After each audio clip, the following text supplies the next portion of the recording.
Un des chantiers de la décroissance consiste à impliquer les gens davantage dans la démocratie participative. Bonjour, donc je suis Véronique, objectrice de croissance. J'ai accepté de vous parler donc de la croissance, de la richesse des relations humaines. Si je devais définir la décroissance, ce qui me vient à l'esprit avant tout, c'est le mot temps.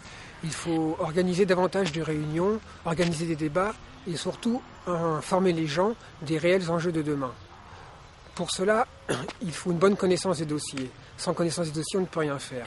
Le temps que l'on a pour soi, pour prendre soin de soi, le temps pour prendre soin des autres et des gens qu'on aime. Dans les autres, je mets l'enfant notamment. Et l'enfant, il a besoin de beaucoup de temps pour se construire, pour devenir quelqu'un de solide. Il faut donc avoir des décisions pertinentes et non pas favoriser l'intérêt personnel de quelques-uns au détriment de la collectivité. L'enfant, il a notamment besoin de temps pour bien se construire, mais il a aussi besoin qu'on s'occupe de lui avec bienveillance et avec non-violence. Violence, j'entends tout simplement la violence domestique ordinaire, à savoir fessées, claques, gifles.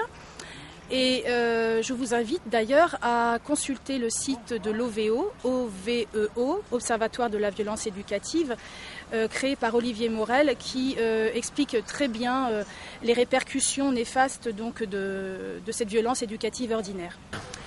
Il faut de plus agir contre l'agression publicitaire qu'il y a de toutes parts.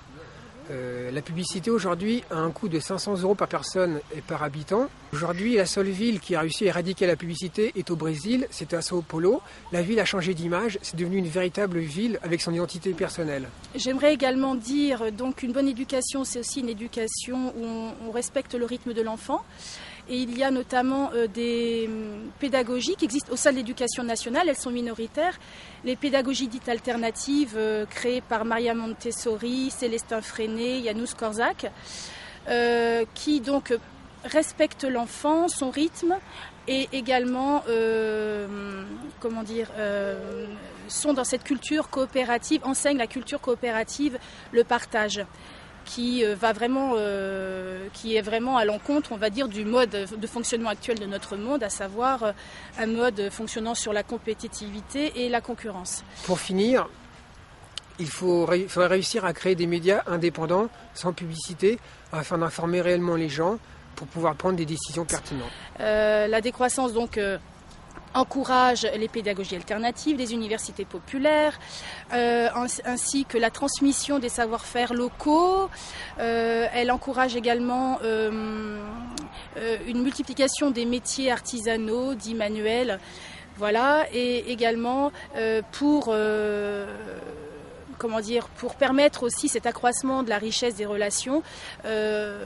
Elle encourage bien entendu tout ce qui est autoconstruction de l'habitat, où effectivement il y a des chantiers participatifs qui se mettent en place. Bref, tout ce qui crée de la relation, c'est la décroissance.